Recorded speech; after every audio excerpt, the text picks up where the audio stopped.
It is scarcely within the power of words to describe the savage desolation of the regions into which the line and its constructors plunged. A smooth ocean of bright-colored sand spread far and wide to distant horizons. The tropical sun beat with senseless perseverance upon the level surface until it could scarcely be touched with a naked hand, and the filmy air glittered and shimmered as over a furnace. Here and there huge masses of crumbling rock rose from the plain, like islands of cinders in a sea of fire. Alone in this vast expanse stood Railhead, a canvas town of 2,500 inhabitants, complete with station, stores, post office, telegraph office, and canteen, and only connected with the living world of men and ideas by two parallel iron streaks, 3 feet 6 inches apart, growing dim and narrower in a long perspective until they were twisted and blurred by the mirage and vanished in the indefinite distance. Every morning in the remote nothingness there appeared a black speck growing larger and clearer, until with a whistle and a welcome clatter, amid the aching silence of ages, the material train arrived, carrying its own water and 2,500 yards of rails, sleepers and accessories. At noon came another speck, developing in a similar manner into a supply train, also carrying its own water, food and water for the half-battalion of the escort and the 2,000 artificers and platelayers, and the letters, newspapers, sausages, jam, whiskey, soda water, and cigarettes which enable the Briton to conquer the world without discomfort. And presently the empty trains would depart, reversing the process of their arrival, and vanishing gradually along a line which appeared at last to turn up into the air and run at a tangent into an unreal world. The life of the strange and lonely town was characterized by a machine-like regularity, born perhaps of the iron road from which it derived its nourishment.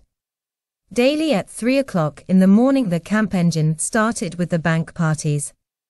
With the dawn the material train arrived, the plate-laying gangs swarmed over it like clusters of flies, and were carried to the extreme limit of the track. Every man knew his task, and knew, too, that he would return to camp when it was finished, and not before. Forthwith they set busily to work, without the necessity of an order. 100 yards of material was unloaded. The sleepers were arranged in a long succession.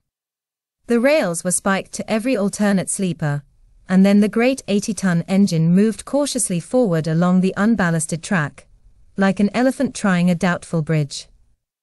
The operation was repeated continually through the hours of the burning day. Behind the train there followed other gangs of platelayers, who completed the spiking and ballasting process. And when the sun sank beneath the sands of the western horizon, and the engine pushed the empty trucks, and the weary men home to the railhead camp, it came back over a finished and permanent line. There was a brief interval while the campfires twinkled in the waste, like the lights of a liner in mid-ocean, while the officers and men chatted over their evening meal, and then the darkness and silence of the desert was unbroken till morning brought the glare and toil of another long day. So, week in, week out, the work went on. Every few days saw a further advance into the wilderness. The scene changed and remained unaltered, another, yet the same. As Wadi Halfa became more remote and Abu Hamd grew near, an element of danger, the more appalling since it was peculiar, was added to the strange conditions under which the inhabitants of Railhead lived. What if the dervishes should cut the line behind them? They had 3 days' reserve of water. After that, unless the obstruction were removed and traffic restored, all must wither and die in the sand, and only their bones and their cooking pots would attest the folly of their undertaking. By the 20th of July 130 miles of line had been finished, and it became too dangerous to advance further until Abu Hamd had been cleared of the dervish force. They were still 100 miles away, but camels travel fast and far, and the resources of the enemy were uncertain. It appeared that progress would be checked, but on the 7th of August General Hunter, marching from Marawi along the river bank, attacked and took Abu Hamd, an operation which will be described hereafter. Work was at once resumed with renewed energy. The pace of construction now became remarkable. As much as 5,300 yards of track was surveyed, embanked, and laid in a single day. On the 1st of November Abu Hamd was reached, and by the banks of the Nile the men, who had fought their way across the desert joined hands with those who had fought their way along the river. The strain and hardship had not, however, been without effect on the constructors. 2 of the engineer subalterns Polwell and Chapter8 of the 8 concerned in the laying of the Dormola and the desert railways had died. Their places were eagerly filled by others. The completion of the line was accelerated by nearly a month through the fortunate discovery of water. At the beginning of July a well was sunk in what was thought to be a likely place at No. 4 station, 77 miles from Halfa. After 5 weeks' work water was found in abundance at a depth of 90 feet. A steam pump was erected, and the well yielded a continual supply. In October a second well was sunk at No. 6 station, 55 miles further on, whence water was obtained in still greater quantity. These discoveries modified, though they did not solve, the water question. They substantially increased the carrying capacity of the line, and reduced the danger to which the construction gangs were exposed.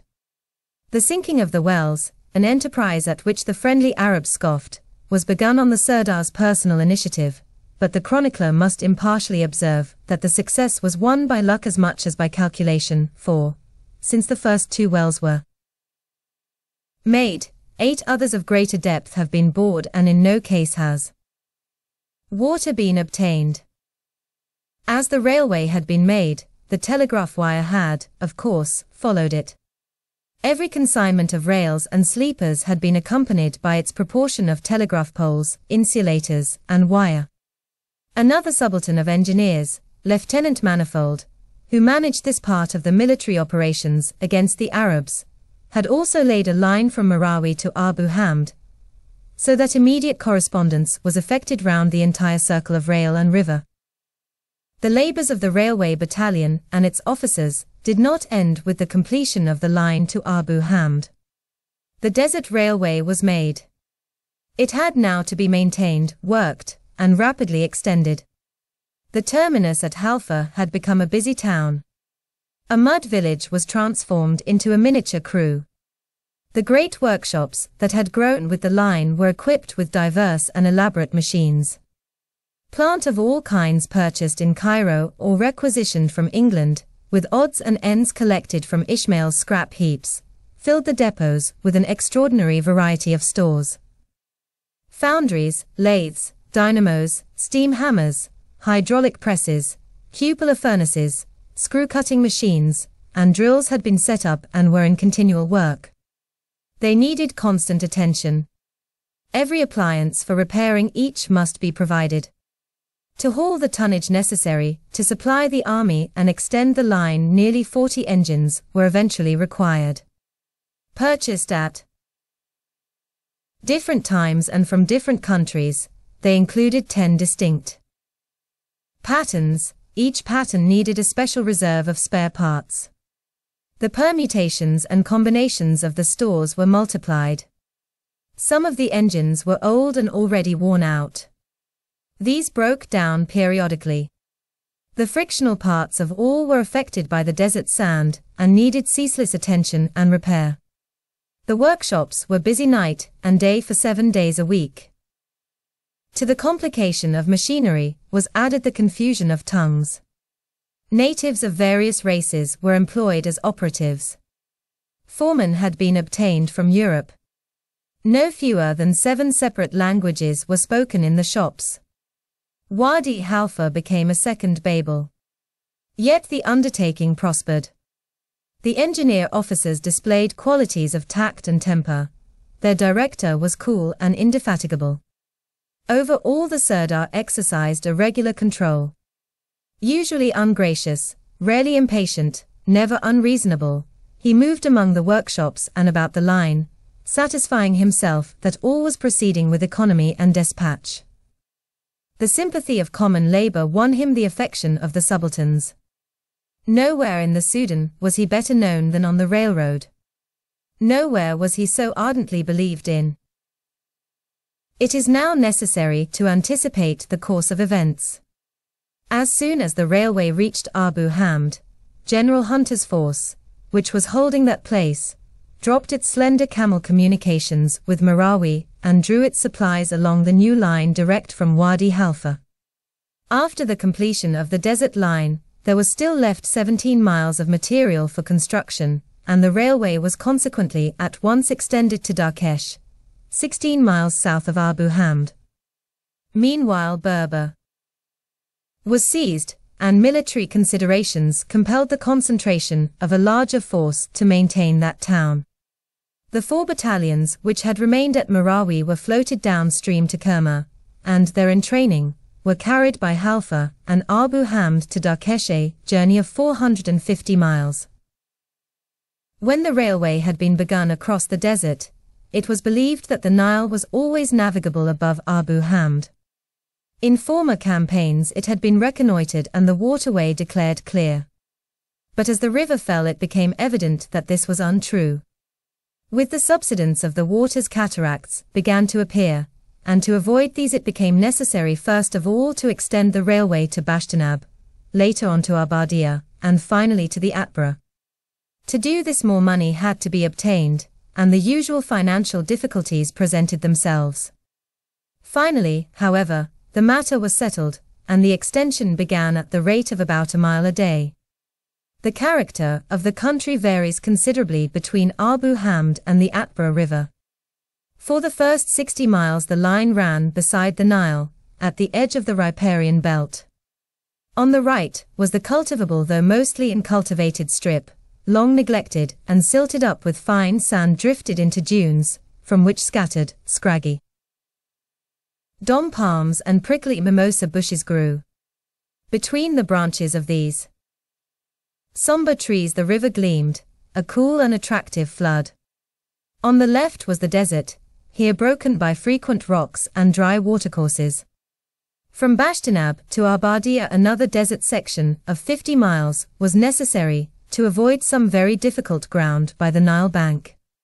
From Abadia to the Atbara the last stretch of the line runs across a broad alluvial expanse from whose surface plane trees of mean appearance, but affording welcome shade, rise, watered by the autumn rains.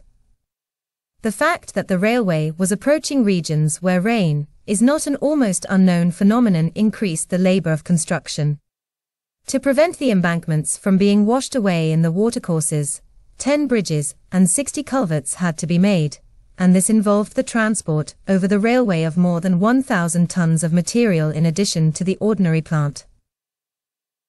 By the arrival of the reinforcements at Berber the fighting force at the front was doubled. Doubled also was the business of supply. The task of providing the food of an army in a desert, 1,000 miles from their base, and with no apparent means of subsistence at the end of the day's march, is less picturesque, though not less important, than the building of railways along which that nourishment is drawn to the front. Supply and transport stand or fall together. History depends on both, and in order to explain the commissariat aspect of the river war, I must again both repeat and anticipate the account. The Sirdar exercised a direct and personal supervision over the whole department of supply, but his action was restricted almost entirely to the distribution of the rations. Their accumulation and regular supply were the task of Colonel Rogers, and this officer, by 3 years of exact calculation, and unfailing allowance for the unforeseen, has well deserved his high reputation as a feeder of armies. The first military necessity of the war was, as has been described, to place the bulk of the Egyptian army at Okosho. In ordinary circumstances, this would not have been a serious commissariat problem. The frontier reserves of food were calculated to meet such an emergency. But in 1895 the crops in Egypt had been much below the average. At the beginning of 1896, there was a great scarcity of grain.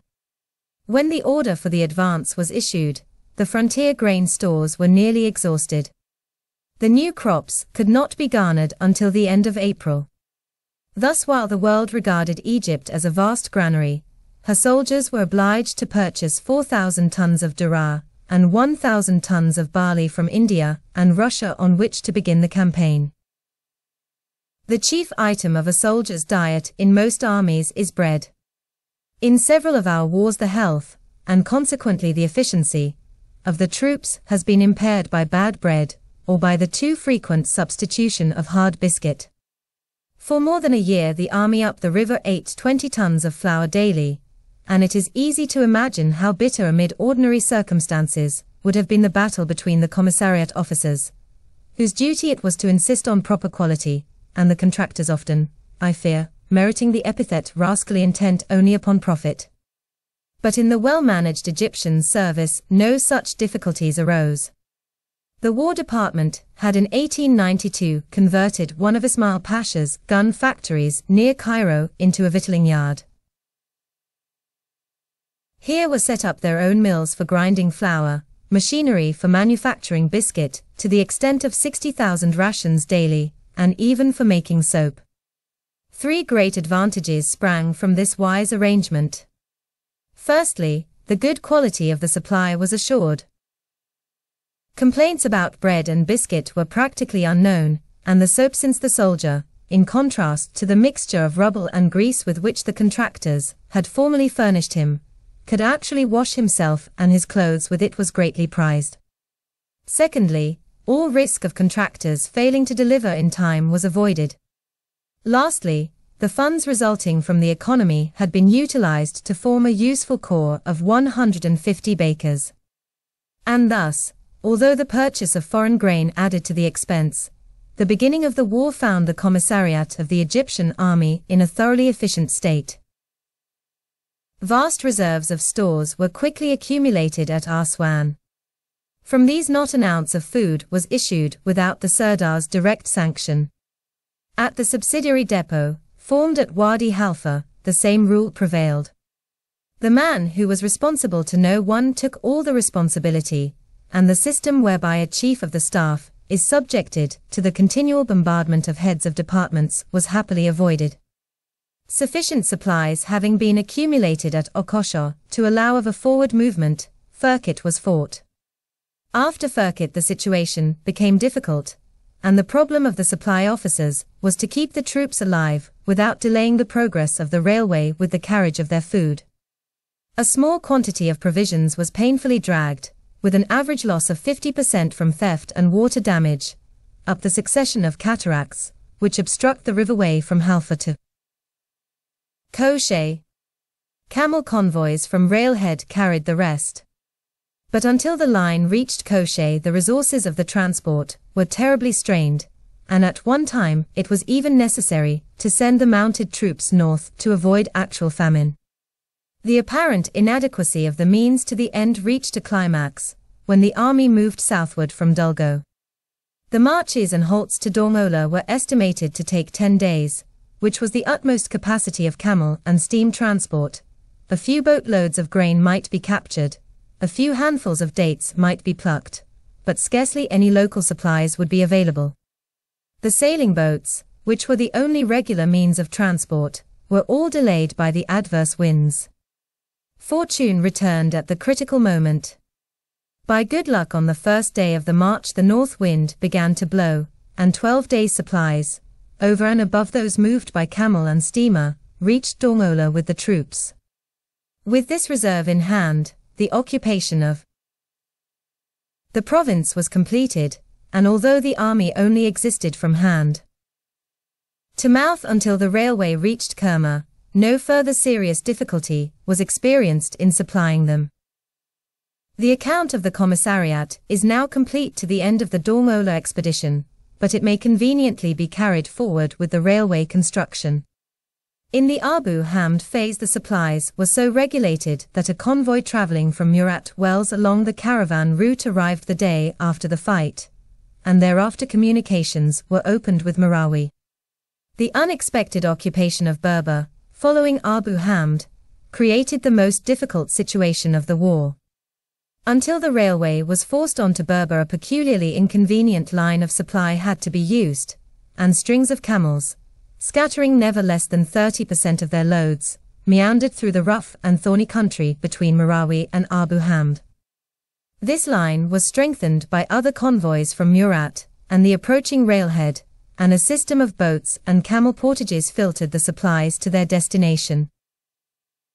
Even when the railway had reached Darkesh, the tension was only slightly relaxed. The necessity of supplying the large force at Berber, 108 miles from railhead, still required the maintenance of a huge and complicated system of boat and camel transport. Of course, as the railway advanced, it absorbed stage after stage of river and portage, and the difficulties decreased. But the reader may gain some idea of their magnitude by following the progress of a box of biscuits from Cairo to Berber in the month of December 1897. The route was as follows: from Cairo to Nar Hamadi, 340 miles, by rail; from Nar Hamadi to Aswan, 205 miles, by boat; from Aswan to Shellal, 6 miles, by rail; from Shellal to Halfa, 226 miles, by boat; from Halfa to Darkesh, railhead, 248 miles by military railway; from Darkesh to Sharaik, 45 miles, by boat; from Sharaik by camel, 13 miles, round a cataract to Bashtanab; from Bashtanab by boat, 25 miles, to Sheo; from Sheo round another impracticable reach, 11 miles, by camel to Genineti, and thence, 22 miles, to Berber by boat. The road taken by this box of biscuits was followed by every ton of supplies required by 10,000 men in the field. The uninterrupted working of the long and varied chain was vital to the welfare of the army and the success of the war. It could only be maintained if every section was adequately supplied and none were either choked or starved. This problem had to be solved correctly every day by the transport officers, in spite of uncertain winds that retarded the boats, of camels that grew sick or died, and of engines that repeatedly broke down. In the face of every difficulty, a regular supply was maintained. The construction of the railway was not delayed, nor the food of the troops reduced. The line continued to grow rapidly, and as it grew, the difficulties of supply decreased. The weight was shifted from the backs of the camels and the bottoms of the sailing boats to the trucks of the iron road. The strong hands of steam were directed to the prosecution of the war, and the swiftness of the train replaced the toilsome plodding of the caravan. The advance of the dervishes towards Berber checked the progress of the railway. Military precautions were imperative. Construction was delayed by the passage of the 1st British Brigade from Cairo to the front, and by the consequently increased volume of daily supplies. By the 10th of March, however, the line was completed to Bashtanab. On the 5th of May it had reached Abadia.